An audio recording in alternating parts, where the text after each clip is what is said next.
राधे राधे दोस्तों, श्रेया की रसोई में आपका स्वागत है। आज मैं आपके साथ पनीर की एक ऐसी रेसिपी या सब्जी की रेसिपी शेयर करी जिसमें आपको तीन तीन सब्जियों का स्वाद आएगा। आप एक बार ये सब्जी घर पे बना लेंगे तो आप होटल रेस्टोरेंट जाना भूल जाएंगे। तो पनीर की सब्जी बनाने के लिए सबसे पहले हम उसकी ग्रेवी तैयार कर लेते हैं। उसके लिए मैंने ग्राइंडिंग जार लिया है। ग्राइंडिंग जार में मैं 4 टमाटरों को रफली चॉप करते हुए डाल दूंगी। हमको थोड़े लाल टमाटर चाहिए, जिसको मैंने रफली चॉप करते हुए ग्राइंडिंग जार में डाल दिया है। टमाटर डालने के बाद मैंने 2 हरी मिर्च डाल दी है रफली चॉप करते हुए। क्योंकि मिर्च हमारी हल्की तीखी है इसलिए मैंने 2 का प्रयोग किया। आप और अधिक भी डाल सकते हैं जितना तीखा आप पसंद करते हैं। 4 से 5 लहसुन की कलियां डाल देंगे और बढ़िया ढक्कन लगा के इसका टमाटर लहसुन हरी मिर्च की प्योरी बनाकर तैयार कर लेते हैं। उधर मैंने प्याज को बारीक चॉप कर लिया है चॉपर में। अब सारी तैयारी हो गई तो इधर मैंने एक बाउल में घर का बना फ्रेश ताज़ा पनीर ले लिया है। वज़न में नापेंगे तो ये 150 से 200 ग्राम पनीर है, जो मैंने घर में अभी अभी फ्रेश ताज़ा बनाया, जिसको मैं हाथों से मैश कर रही हूँ।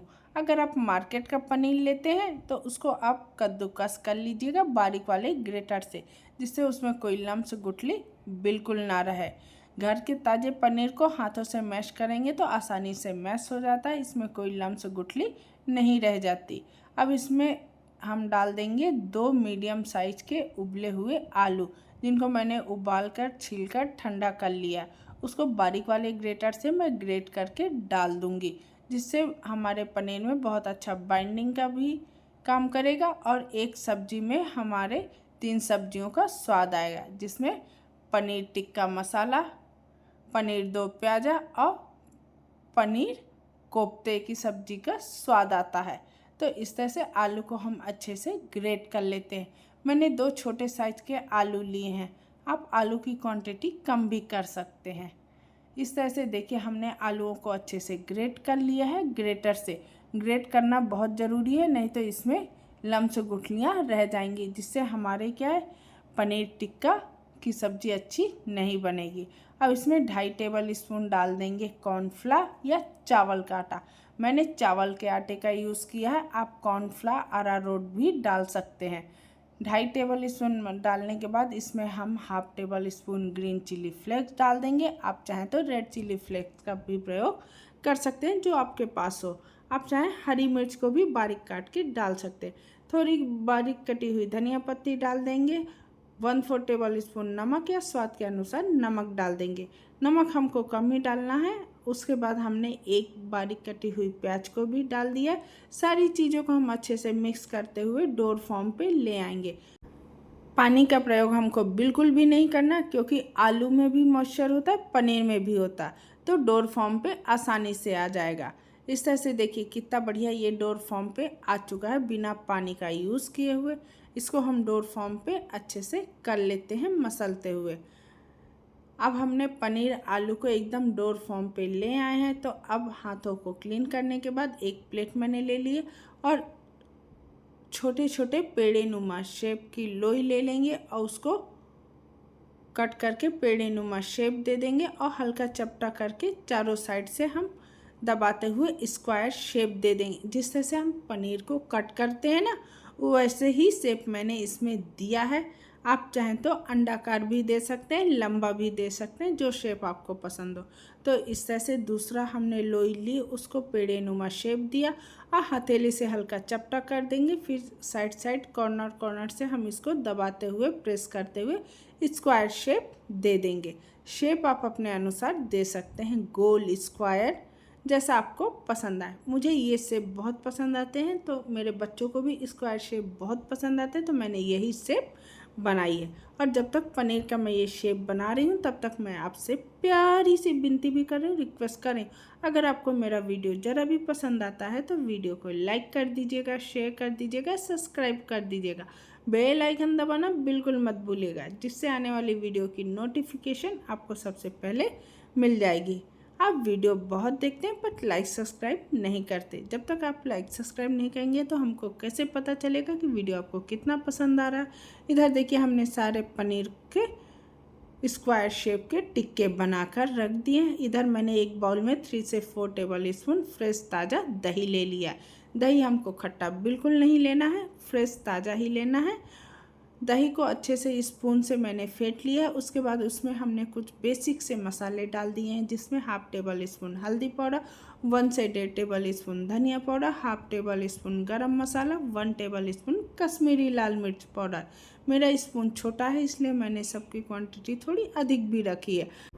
आपका बड़ा स्पून हो या जितना मसाला आपको पसंद हो उस हिसाब से आप मसालों की क्वांटिटी कम ज़्यादा कर सकते हैं। सारी चीज़ें डालने के बाद इसको हम स्पून से दही में अच्छे से मिक्स कर लेंगे, जिससे मसाले भी हमारे अच्छे से फूल जाएंगे और इसमें दही का और मसालों का एक दूसरे में स्वाद आ जाएगा। तो हल्के हाथों से मिक्स करते हुए देखिए हमने कितने अच्छे से मिक्स कर लिया। दही में अब कोई भी लम्स गुठली बिल्कुल नहीं है, क्योंकि हमने उसको चिकना कर लिया था। उसके बाद चलिए सबसे पहले हम ग्रेवी की तैयारी कर लेते हैं। तो गैस पे मैंने कढ़ाई चढ़ा दी है। कढ़ाई जैसे ही गर्म हो जाएगी तो इसमें मैंने 2 से 3 टेबल स्पून सरसों का तेल डाला है। सब्जियां मैं जनरली सरसों के तेल में ही बनाती हूँ, आप चाहें तो रिफाइंड का यूज़ भी कर सकते हैं। तेल गर्म होते ही हाफ टेबल स्पून मैंने हींग डाल दी है, 1 टेबल स्पून जीरा डाल दिया। जैसे ही दोनों मसाले हल्के चटक जाएंगे या हल्के पक जाएंगे तो इसमें हमने एक सूखी लाल मिर्च को तोड़ के डाल दिया, 2 तेज़पत्ता डाल देंगे। इसको भी हल्का तेल में पका लेंगे। जैसे ही ये मसाले हमारे पक जाएंगे तो मैंने बारीक कटी हुई प्याज को डाल दूंगी, क्योंकि मैंने प्याज बारीक काट के लिए। आप चाहें तो प्याज का पेस्ट या प्योरी भी ले सकते हैं। उसको डालने के बाद चलाते हुए हम प्याज को हल्का गोल्डन होने तक भून लेते हैं। प्याज जलाना नहीं है, हल्का गोल्डन करना है और थोड़ा इसका कलर चेंज करना है। जैसे ही प्याज हमारी भुन जाएगी तो उसके बाद हमने जो दही में मसाले डालकर प्योरी बनाकर रखी थी तो उस मसाले को स्पून को अच्छे से मिक्स करके डाल देंगे। कटोरी में अभी लगा हुआ है तो उसमें 1 से 1.5 टेबल स्पून पानी डाल के उस पानी को भी हम डाल देंगे और चलाते हुए दही को हम पका लेंगे। इस सिचुएशन में हमको छोड़ना बिल्कुल नहीं है, नहीं तो दही तली में लगने भी लगेगा। जब तक इसमें उबाल ना आ जाए तब तक इसको हमको हल्के हाथों से या कंटिन्यूअस चलाते ही रहना है। और देखिए चलाते हुए दही में हमारे हल्के उबाल आ गया। अगर आप छोड़ देंगे तो दही हमारा तली में भी लग जाएगा और दही फट भी जाएगा। जो बहुत से लोग कहते हैं ना कि दही हमारा फटा फटा रहता है और अच्छा नहीं दिखता, तो वो इसी कारण होता है। आप नमक भी डाल देते हैं और दही को पकने नहीं देते हैं। उसके बाद हमने टमाटर की प्योरी डाल दी है। मिक्सी के जार में थोड़ा लगा हुआ था तो हमने थोड़ा पानी डाल के जो लगा हुआ उसको भी निकाल के हमने डाल दिया। चलाते हुए हम अच्छे से मिक्स कर लेंगे और ढक ढक कर अब हम इसको पकाएंगे जब तक टमाटर हमारा अच्छे से पक ना जाए और तेल ना छोड़ने लगे। तो इसको ढककर अब हम पकाएंगे मसाले को, क्योंकि टमाटर जैसे जैसे पकेगा वैसे वैसे तेल के छींटे मारता है, तो वो छींटे ना मारे इसलिए इसको ढक ढक कर पकाएंगे, जिससे आपकी गैस भी बचेगी और सेल्फ भी नहीं खराब होगा। हमने कढ़ाई को दूसरे चूल्हे में चढ़ा दिया, उधर हमारे मसाले पक रहे हैं। तब तक इधर मैंने गैस पे दूसरी कढ़ाई चढ़ा दी है, उसमें मैंने डाल दिया है रिफाइंड ऑयल। आप चाहें तो सरसों के तेल का भी यूज़ कर सकते हैं। रिफाइंड ऑयल डालने के बाद जैसे ही वो गर्म हो जाएगा तो उसके बाद हमने जो पनीर के स्क्वायर्स बनाए थे उनको डाल के बढ़िया गोल्डन ब्राउन होने तक हम सेंक लेंगे। तो एक साइड हल्का सिकने के बाद उसको हमने छन्नी से पलट के दूसरे साइड से भी बढ़िया अच्छे से सिकने देते हैं। तो इस तरह उलट पुलट करके हम इसको हाई फ्लेम पर सेक लेंगे। जब तक एक साइड से हल्के सिक ना जाए तब तक आप इसको पलटिएगा बिल्कुल नहीं, नहीं तो ये टूट जाएंगे। और बहुत अधिक इसको पलट पलट कर चलाएंगे तो भी ये टूट जाएंगे। तो ये हमारा एक साथ 3 सब्जियों का स्वाद देता है, जिसमें पनीर दो प्याजा, मलाई कोफ्ता और ग्रेवी वाली पनीर की सब्जी। इसमें 3 सब्जियों का स्वाद आता है। तो इस तरह से देखिए हम इसको बढ़िया अच्छे से पका लेते हैं। अब पनीर टिक्का का भी स्वाद इसमें बहुत बढ़िया आता है। तो एक पनीर की सब्जी में 3 सब्जियों का या 4 सब्जियों का स्वाद मिल रहा है ना। तो इस तरह से देखिए ये एक साइड से या दोनों साइड से बढ़िया गोल्डन हो चुके हैं। तो हम इसको बड़ी छन्नी में निकाल लेते हैं और एक्स्ट्रा तेल को कढ़ाई में जाने देते हैं। जैसे ही एक्स्ट्रा तेल कढ़ाई में चला जाएगा तो इनको हम प्लेट में रख के दूसरा बैच भी निकाल लेते हैं। तो मैंने इनको एक साथ ही सेक लिया। आप इसको स्नैक्स के रूप में भी ऐसे यूज़ कर सकते हैं या सब्जी के रूप में भी यूज़ कर सकते हैं। मैं उसको निकाल के रख दी पनीर को। मेरे बच्चे एक एक दो दो करके लेके चले गए और सॉस के साथ खा रहे हैं। आप इसको एज ए स्नैक्स के रूप में भी यूज़ कर सकते हैं। इधर ग्रेवी भी हमारी पकाई है, ग्रेवी से तेल छोड़ने लगी है। तो ढक ढक कर हमने इसको ग्रेवी को अच्छे से पका लिया और देखिए साइड साइड से तेल भी छूट रहा है। तो थोड़ी देर ग्रेवी को हम और भून लेते हैं और चलाते हुए देखिए हम ग्रेवी को अच्छे से भून लिए हैं और ग्रेवी से बढ़िया अच्छे से तेल भी रिलीज़ हो चुका है, मसाले भी पक चुके हैं। उसके बाद मैंने डाल दिया है इसमें पानी। पानी की क्वांटिटी आप अपनी ग्रेवी के अनुसार डाल सकते हैं, जितना गाढ़ा पतला आपको ग्रेवी चाहिए। मेरी ग्रेवी क्या है, थोड़ी गाढ़ी हो गई थी, इसलिए मुझे बाद में इसमें पानी का प्रयोग फिर से करना पड़ा था। आप थोड़ा ज़्यादा पानी डालिएगा। उसके बाद हमने 1 टेबल स्पून कसूरी मेथी को क्रश करके डाल दिया। उसको भी अच्छे से मिक्स कर देंगे और ढककर 2 मिनट पकने देंगे जब तक इसमें उबाल ना आ जाए। और जैसे ही हमारी ग्रेवी ढककर पक रही है, इसमें उबाल बढ़िया अच्छे से आ चुका है, तो अब इसमें डाल देंगे 1/2 टेबल स्पून नमक या स्वाद के अनुसार नमक डाल देंगे। नमक हमको पहले नहीं डालना है, नहीं तो हमारा दही क्या फटा फटा हो जाएगा। जब तक इसमें उबाल ना आ जाए तब तक आपको नमक का यूज़ बिल्कुल भी नहीं करना है। इस तरह से नमक डालने के बाद उसको भी हम अच्छे से मिक्स कर देंगे। अब 5 मिनट इस ग्रेवी को पकने देंगे। इस ग्रेवी को एकदम रेस्टोरेंट ढाबा वाला फ्लेवर देने के लिए मैंने इसमें 1/2 टेबल स्पून शक्कर का प्रयोग किया है। अगर आप शक्कर नहीं खाते तो आप स्किप कर दें, पर आप एक बार ये इस ग्रेवी वाली सब्ज़ी में शक्कर डालकर ज़रूर टेस्ट कीजिएगा। इससे बहुत अच्छा इस सब्ज़ी का स्वाद आता है। थोड़ा स्पाइसी, थोड़ी मीठी, इस तरह की सब्ज़ी बनकर तैयार होती है। इधर देखिए हमारी ग्रेवी अच्छे से पक चुकी थी, थोड़ी गाढ़ी हो गई थी। इसमें आपको ग्रेवी थोड़ी और पतली रखनी चाहिए थी। उसके बाद हमने इसमें डाल दिए हैं अपने पनीर टिक्का की बॉल्स को, जो स्क्वायर शेप में हमने बनाकर रखा था।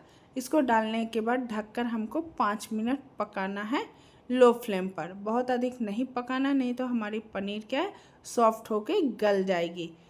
इस तरह से डालने के बाद हमारी ग्रेवी क्या थोड़ी गाढ़ी हो गई थी। आप थोड़ी ग्रेवी को पतला रखें, जिससे ये सब्जी का स्वाद और बढ़ जाएगा।